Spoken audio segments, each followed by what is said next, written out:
Isang buwan na po matapos ang trahedya sa Lapu-Lapu Day Block Party sa Vancouver at tuloy pa rin daw ang pagdadalamhati ng komunidad. Ang tulungan para makabangon at makapagpatuloy sinisikap din. May report si Pat Fernandez.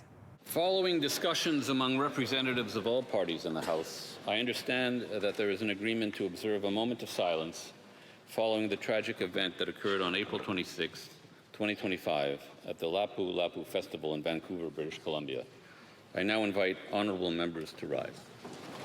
Ito ang eksena sa pagbabalik ng House of Commons Lunes, isang buwan matapos ang malagim na insidente sa Lapu-Lapu Day Block Party, kung saan 11 ang patay at marami ang sugatan.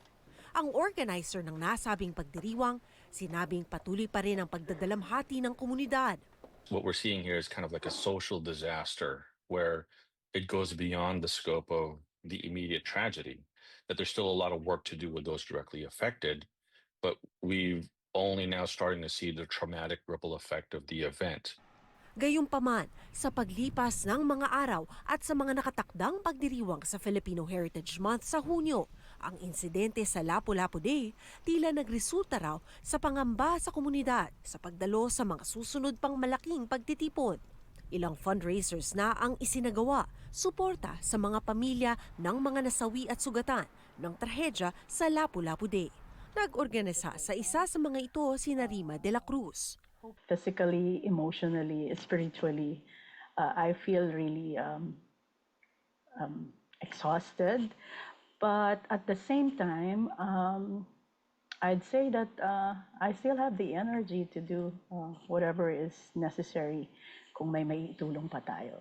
Ang Filipino community leader mula BC na si Tony Ortega, sinabing binago rin nila ang mga nauna ng nakaplanong programa ngayong taon para gawing sentro ang pagtulong sa mga biktima ng Lapu-Lapu Day tragedy.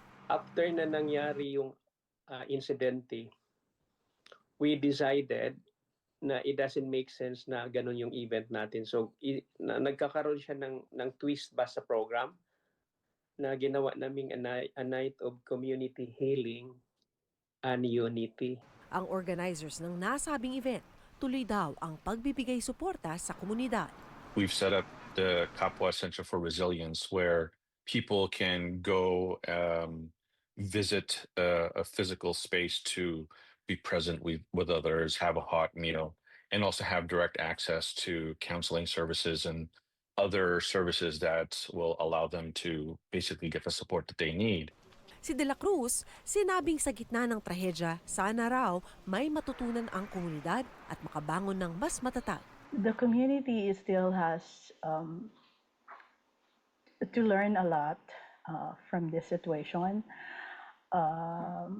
Hopefully, this will make us stronger and be united in one purpose through the many years to come.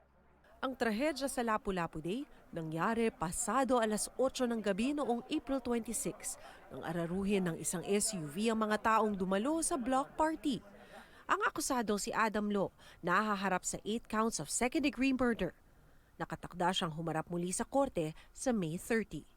Pat Fernandez, Omni News, Vancouver.